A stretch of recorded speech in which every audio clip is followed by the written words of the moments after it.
आज क्या डील करते हैं हम लोग? आज डील करते हैं एनसीपी। एनसीपी का मतलब नर्सिंग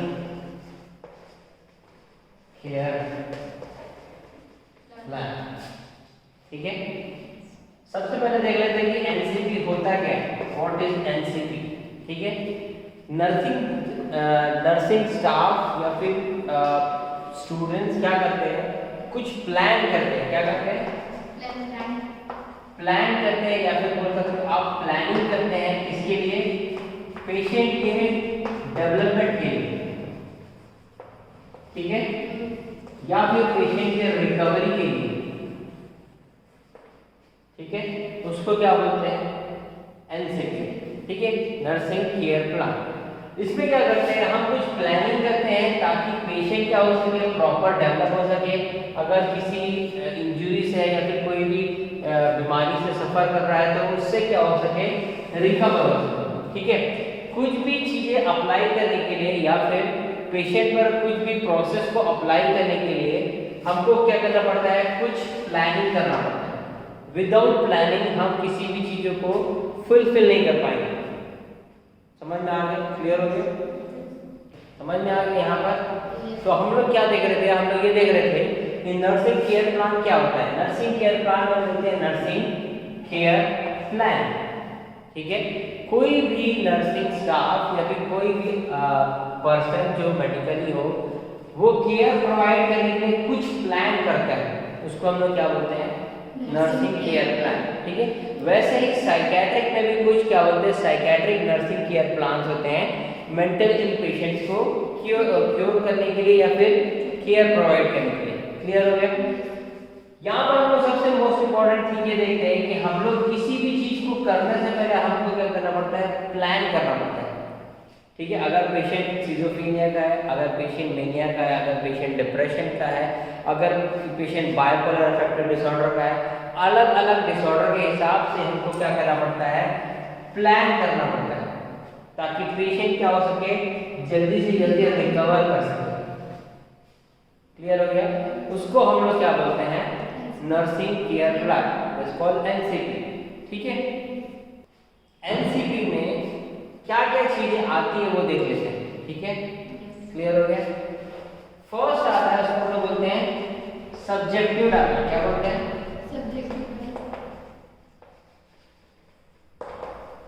ठीक है, second is called objective data. ठीक है, then third is called nursing diagnosis, then goal, then planning, then implementation,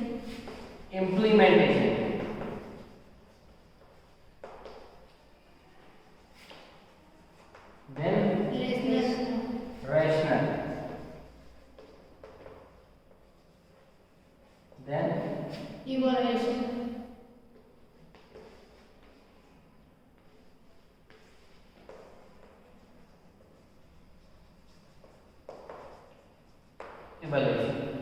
है ना? क्लियर हो गया? ठीक है, यहाँ पर आप नर्सिंग इंफॉर्मेशन भी लिख सकते हो, इम्प्लीमेंटेशन भी लिख सकते हो, रैशनल एंड इवैल्यूएशन। ठीक है, यहाँ तक समझ में आ गया? बेसिकली जब आप एनसीपी लिखते हो, आप किसी भी सब्जेक्ट के एनसीपी को लिखते हो, अभी हम लोग साइकेट्रिक पेशेंट के एनसीपी की बात कर रहे हैं। ठीक है, अगर आप किसी भी पेशेंट के एनसीपी को लेते हो या फिर एनसीपी केयर प्लान बनाते हो किसी भी सब्जेक्ट का, तो आप इसी फॉर्मेट में लिखते हो। क्लियर हो गया? First is called subjective data, second is called objective data, third is called nursing diagnosis, fourth is called goal, then fifth is called planning, sixth is called implementation, then rational, then evaluation. ठीक है, यहां तक समझ में आ गया? ठीक, अभी हम लोग बात करते हैं सब्जेक्टिव डाटा क्या होता है। सब्जेक्टिव डाटा क्या होता है? जो पेशेंट बताता है, दैट्स कॉल्ड सब्जेक्टिव डाटा। ठीक है, पेशेंट क्या करता है, जो बताता है उसको क्या बोलते हैं? Subjective data. ठीक है, ऑब्जेक्टिव डाटा वो होता है जिसमें आप क्या करते हो, ऑब्जर्व करते हो। क्या करते हो?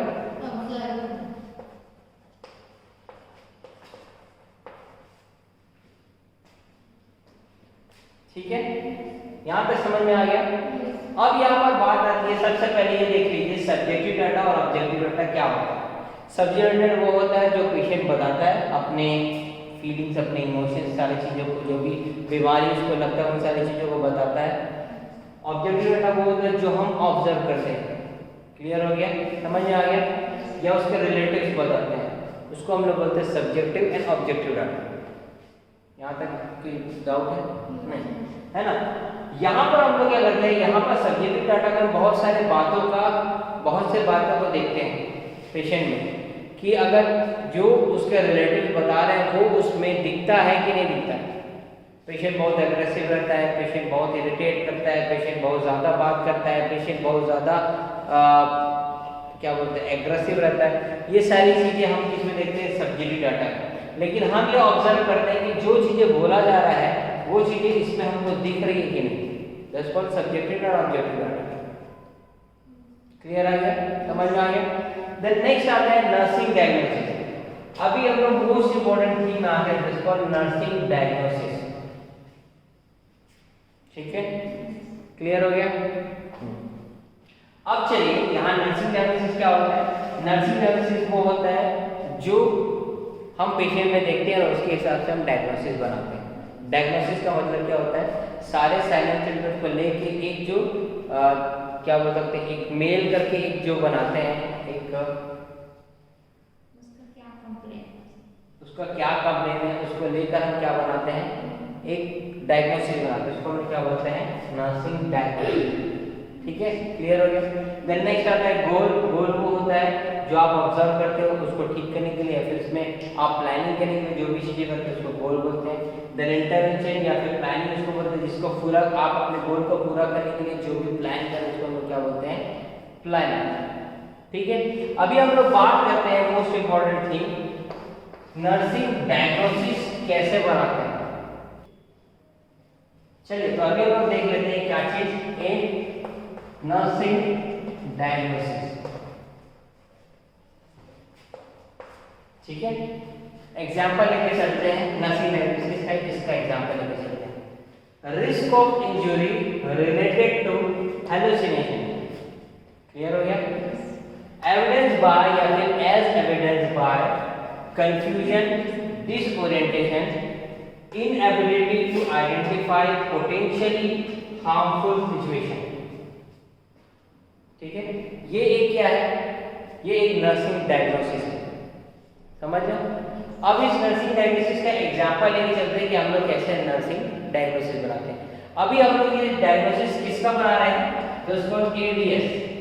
एडीएस का फुल फॉर्म क्या है, ADS means alcoholic dependence syndrome. क्या होता है, अल्कोहलिक डिपेंडेंस सिंड्रोम। अभी हम लोग एडीएस का डायग्नोसिस बनाते हैं। ठीक है, अभी हम लोग क्या बात कर रहे हैं, जब हम लोग किसी भी चीजों को देखते हैं, कोई भी डायग्नोसिस बनाते हैं, तो सबसे पहले हम लोग देखते हैं कि साइन एंड सिम्टम्स सबको क्या दिखता है।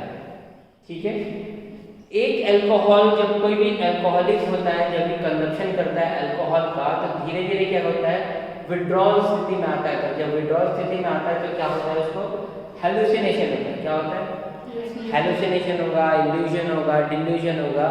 ये सारी चीजें हमको किस में देखने को मिल जाएगा, एडीएस। ठीक है, यहाँ तक समझ में आ गया। ठीक है, हम लोग सबसे पहले कोई भी नर्सिंग डायग्नोसिस जब हम बनाते हैं तो हम लोग किसको लेकर चलते हैं, हम लोग साइन एंड सिम्टम्स को लेकर चलते हैं, साइन एंड सिम्टम्स। इसके हिसाब से ही आप कोई भी नर्सिंग डायग्नोसिस को क्रिएट करोगे। विदाउट साइन एंड सिम्टम्स आप कोई भी नर्सिंग डायग्नोसिस को नहीं फुलफिल कर पाओगे। क्यों, क्योंकि जो साइन एंड सिम्टम्स दिखेगा आप उसी का ही तो ट्रीटमेंट करोगे, आप उसी का ही तो प्लानिंग करोगे, आप उसी के लिए तो इंटरवेंशन दोगे, आप उसी गोल को तो पूरा करोगे। क्लियर हो गया, समझ में आ गया मेरी बात। तो हम लोग क्या करना पड़ता है, सबसे पहले साइन एंड सिम्टम्स देखना पड़ता है। तो एडीएस का एक साइन एंड सिम्टम्स क्या बोलता है, किसको क्या बोलता है कि हेलुसिनेशन होता है, उसको क्या होता है, हेलुसिनेशन। एडीएस में एक पेशेंट को हेलुसिनेशन होता है। तो क्या बनेगा, इसका डायग्नोसिस बनेगा। सबसे पहले देखेंगे रिस्क इंजुरी, हेलुसिनेशन के कारण क्या हो सकता है? इंजुरी हो सकता है। क्या हो सकता है? इंजुरी हो सकता है।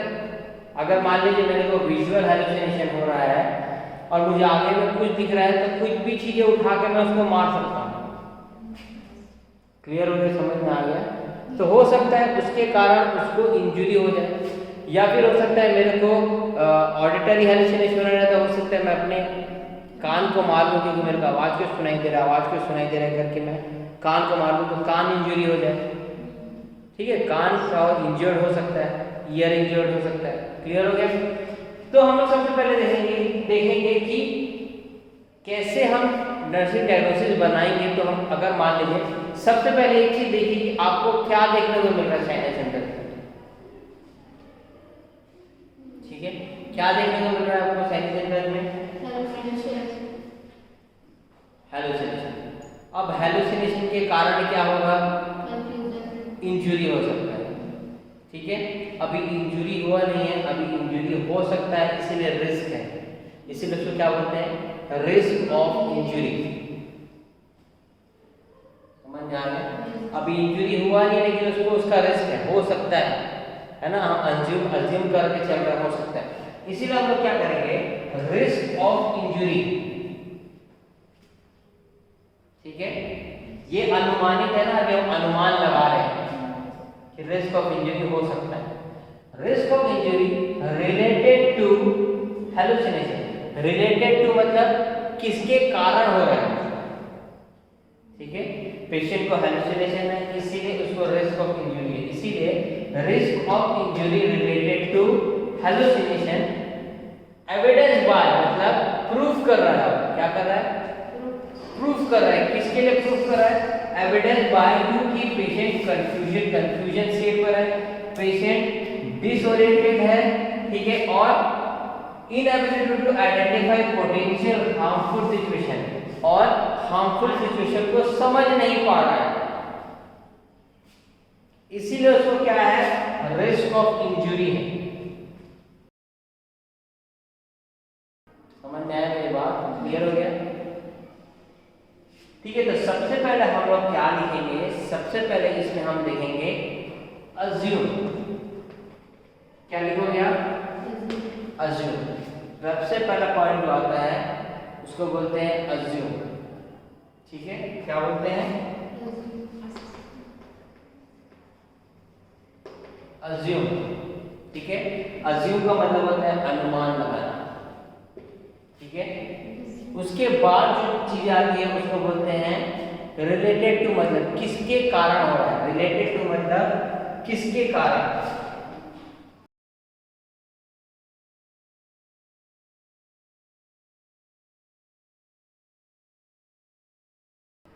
ठीक है, उसके बाद किसके कारण हो रहा है? तो हेलुसिनेशन के कारण हो सकता है इल्यूजन के कारण, हो सकता है डिल्यूजन के कारण, हो सकता है कोई और अदर चीजों के कारण हो। ठीक है, क्लियर में समझ में आया?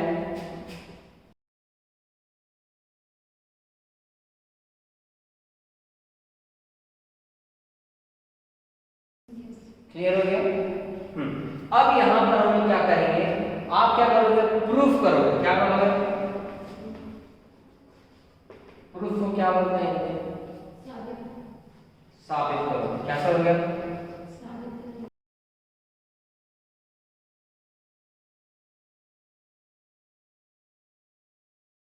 प्रूफ करोगे कि इसके कारण हो रहा है। समझे मेरी बात? यहां पर जब भी आप नर्सिंग डायग्नोसिस बनाओ, एक चीज को अनुमान रखो, फर्स्ट, सेकेंड एंड थर्ड, तीन चीजों को लेकर चलते हैं। फर्स्ट जिसको अनुमान लगाना, सेकेंड जिसको किसके कारण हो रहा है, एंड थर्ड जिसको आपको प्रूफ करना है कि इसके कारण हो रहा है, इस चीजों के कारण हो रहा है, उसको बोलते हैं प्रूफ देना। तो यहाँ पर हम लोग क्या देख रहे हैं? सबसे पहले अज्यूम कर रहे हैं। ठीक है, अनुमान लगा रहे हैं किसका? रिस्क ऑफ इंजुरी का। समझ में आ गया? हम लोग अभी अनुमान लगा रहे हैं किसका? रिस्क ऑफ इंजुरी हो सकता है, अभी हम अनुमान लगा रहे हैं। ठीक है, पहला पॉइंट क्लियर हो गया आपको? ठीक है, अब आते हैं रिलेटेड टू हेलुसिनेशन, किसके कारण हो रहा है। अभी कारण हो रहा है? Related to hallucination. हेलुसिनेशन के कारण रिस्क ऑफ इंजरी। ठीक है। देन नेक्स्ट आता है आपको प्रूफ, साबित करना पड़ेगा। तो क्या होगा? एविडेंस बाय मतलब साबित कर रहा हूं मैं कि confusion, disorientation and inability to identify potential harmful situation के कारण ये रिस्क ऑफ इंजरी हो सकता है। क्यों? क्योंकि पेशेंट कंफ्यूज्ड है, पेशेंट डिसओरिएंटेड है, पेशेंट में आइडेंटिफाई सिचुएशन को आइडेंटिफाई करने की क्षमता नहीं है, इसीलिए वो अभी जान नहीं रहा है और हो सकता है उसको रिस्क ऑफ इंजरी हो जाए। क्लियर हो गया? तो ये ऐसे हम किसी भी पेशेंट का नर्सिंग डायग्नोसिस बनाते हैं साइकियाट्री में। क्लियर हो गया? ये होता है नर्सिंग डायग्नोसिस। ठीक है। अब इसके बाद आप इसके हिसाब से, इस नर्सिंग डायग्नोसिस के हिसाब से आप क्या करोगे? प्लान करोगे। इसके हिसाब से आप गोल अप्लाई करोगे। क्या गोल अप्लाई करोगे? गोल, सबसे पहले आप गोल बनाओगे इंजरी को रिड्यूस करने के लिए। अभी आप हेलुसिनेशन कम नहीं कर सकते हो पेशेंट का, अभी आप इंजरी से बचा सकते हो, इसीलिए इंजरी से बचाने का आप क्या करोगे? गोल बनाओगे। समझ रहे मेरी बात? अभी आपके पास पेशेंट आया, पेशेंट को हेलुसिनेशन हो रहा है, आप पेशेंट को एडमिट कर दिए हॉस्पिटल में, अभी पेशेंट को हेलुसिनेशन हो रहा है। ठीक है। अभी आप सडन दवाई देकर हेलुसिनेशन तो नहीं हटा सकते। ठीक है। उस हेलुसिनेशन के कारण पेशेंट को इंजरी हो सकता है ना। तो अभी हम लोग किस चीजों को हटा सकते हैं? इंजरी के प्रोसेस को हटा सकते हैं। अगर आप सामान वहां से हटा दोगे तो इंजरी हो पाएगा क्या? नहीं हो पाएगा। हो पाएगा क्या? नहीं। अगर हम प्रॉपर मॉनिटर करें तो पेशेंट को इंजरी हो पाएगा क्या? नहीं हो पाएगा। हो पाएगा क्या? नहीं। तो ऐसे बहुत सारी चीजें हैं, तो उसके लिए हमको क्या करना पड़ेगा? सबसे पहले गोल बनाना पड़ेगा कि मुझे रिस्क ऑफ इंजरी से बचाना है, तो मैं क्या गोल अप्लाई करूंगा। ठीक है। देन आता है प्लानिंग। उसके बाद आप क्या करोगे? उस गोल को फुलफिल करने के लिए प्लान बनाओगे। क्या मैंने क्या किया? उसको हेलुसिनेशन हो सकता था, उसके कारण क्या बोलते हैं, उस टेबल रहने से, टेबल से अपने आप को मार लेता। हो सकता है उस कपड़ा होने से हेलुसिनेशन के कारण क्या हो जाए?